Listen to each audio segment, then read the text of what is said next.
When it comes to journaling, there's a million different routes that you can take. The journal you write in, what you write with, what you're writing about, what your writing looks like, the format in which you write. There's different kinds of journaling like stream of consciousness writing, daily logging, bullet journaling, journal prompts, artistic journaling. There are so many different ways to journal, which is great because you can tailor it to what works best for you. But if you've never done it before, you might have no idea where to start. And that's where I come in. My name is Carrie Walker and I've been journaling since I was 6 years old, and I've been journaling every single day for 8 years now. So I know a thing or two about journaling. It's kind of my personality at this point. In a world where it feels like everything is moving at lightning speed, journaling is like hitting the pause button.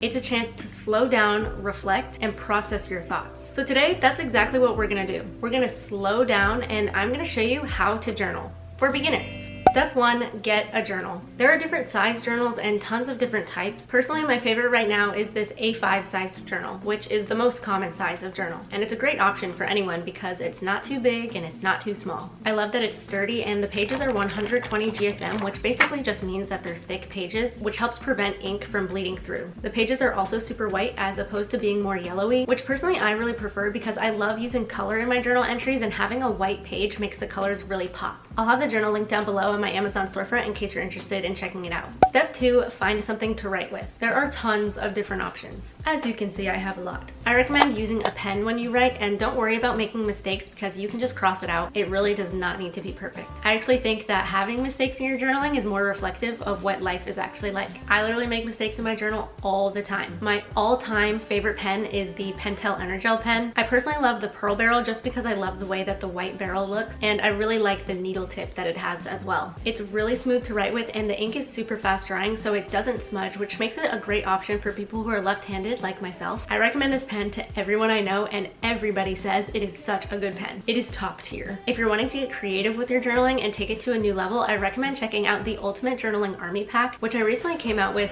Pentel. It has a ton of my favorite journaling supplies. I'll have the links in the description down below. It has a variety of different pen styles and colors, so it's perfect for you to be able to experiment with your creativity and really just unlock your full journaling potential. And the range of all the different colors and pen types can really just make journaling more fun by incorporating color, hand lettering, or drawings into your writing. Step 3, find a time to write. Maybe it's early in the morning before the world wakes up, or maybe it's late at night before you go to bed. Maybe it's at a random time in the middle of the day. Whenever it is, find a time that you can sit with yourself, even if it's just for 5 to 10 minutes. Don't even tell me that you don't have time to write, because if you're watching this YouTube video right now, then you have a couple minutes to journal. I am a firm believer that we make time for what we want to do and what we prioritize. So if you want to journal, then you just gotta make the time. I get it, some days are trickier than others. So you really need to just be disciplined with limiting distractions, not relying on motivation to journal, but rather your own self-discipline, and just doing it. If you want, give yourself a more comfortable space to write in. Make yourself a nice warm drink to sip on, get a little sweet treat, maybe put on some music in the background. Just make it nice and cozy. Step 4, start writing. But Carrie, what do I even write about? You wanna know a secret? You can literally write about anything. There's no right or wrong answer. Whatever you choose to write, make sure you put the date at the top of your journal entry so that when you look back, you know when you wrote it. And then just write whatever your heart desires. If the blank page feels too intimidating, which is totally understandable because there's a million different things that you can write about, and sometimes it feels like there's nothing to write about at all, then a great place to start is to just use some super simple journaling prompts. A few examples are: what's one thing I'm grateful for today? What's on my mind right now, even if the answer is nothing? And how do I feel in this moment? I also recently came out with a video of some deeper journaling prompts in case you're wanting to try stretching your mind a little bit more. Whenever I journal, I literally just write as if I'm talking to myself. Some people I know like writing directly to their journal and even giving their journal a name. I also love writing prayers in my journal and writing directly to God. Also, your journal entry doesn't need to be this grand, thought-provoking journal entry unless you want it to be, in which case it totally can be. But remember that your journal is for you, so it can be whatever you want it to be. Just let your thoughts flow. And something I really want to encourage you to think about when you're writing is to fully embrace the slowness of journaling. This is something that I honestly really want to work on as well, just because I've gotten in a routine of kind of just racing through my journal entry to check off the box. And the beauty of journaling is that it slows down your racing mind, which is a great practice in today's world. If you feel like your pen can't keep up with your thoughts, then that's probably a good reason that you should try journaling, because over time it trains your brain to slow down and focus in a world where inattention is at its all-time highest. Try to let your thoughts and your pen move together in a calm, unhurried pace. It's not about finishing quickly, it's about being present. And really try to let go of the idea that your journal needs to look a certain way. Give yourself permission to make it messy or imperfect, to make it your own. It doesn't need to look like everybody else's. Step 5, make it a habit. That's obviously easier said than done. The key is consistency, not perfection. Start small and set a goal that's realistic for you. When I first started journaling, sometimes I would literally only write a sentence. Now I have a rule for myself where I have to write at least 1 page every day. Making some sort of structure or routine can also be really helpful when building the habit of journaling. For example, before I started journaling every day, sometimes I would go months without journaling, and then I would avoid my journal because I just felt like there was so much that I had to catch up on and that I wanted to write about. But once I started doing it every day, it became a lot easier to keep up with journaling, not just because I had a routine, but because I was writing about a little bit at a time, instead of trying to find a big chunk of time where I could sit down and write about a ton of stuff. So for me, journaling more frequently in shorter amounts helps me be more consistent and just journal more overall. And sometimes when you sit down to write a little bit, you actually end up writing a lot more than you thought. And doing it regularly every day makes it a streak that I don't want to break. I also think that rereading and reflecting on old journal entries is a great way to motivate yourself to want to continue journaling. It always makes me feel so inspired to see what I wrote about and how I've grown and changed over the years, or even just what I wrote about last week. It's actually kind of crazy how quickly we forget and how much we forget. And journaling really reveals that. Also, I have so many people tell me that my reading my old diary videos inspires you to want to journal for yourself so that you have your own funny and cringy memories to read back on one day. It's really cool to have a variety of different memories at your fingertips to look back on, good, bad, and ugly. Being able to look back and reflect on where your mind used to be and comparing it to where it is now is one of the biggest benefits of journaling, and it can really encourage you to want to keep up with it. Other tips in helping to build the habit of journaling is to keep your journal in plain sight so that you're more likely to sit down and do it. You can also try setting alarms for yourself as reminders. Maybe find a journaling buddy so that you have somebody to help keep you accountable, or you can make a little journaling calendar so that you can keep track of how often you do it. You can also subscribe to my YouTube channel for some extra journaling inspiration and motivation. But whatever you do, be realistic with what works best for you, see what you gravitate towards the most in order to build the habit of journaling in a way that you enjoy the most. If you have any thoughts or questions, make sure to comment them down below, and also comment how long you've been journaling or if you're just getting started. And also, since we're one big community here in the journaling army, feel free to respond to each other's comments, share your own journaling tips and tricks, celebrate each other's journaling milestones. Anyway, I hope this video was helpful for you, and I will see you all in my next video. Bye guys!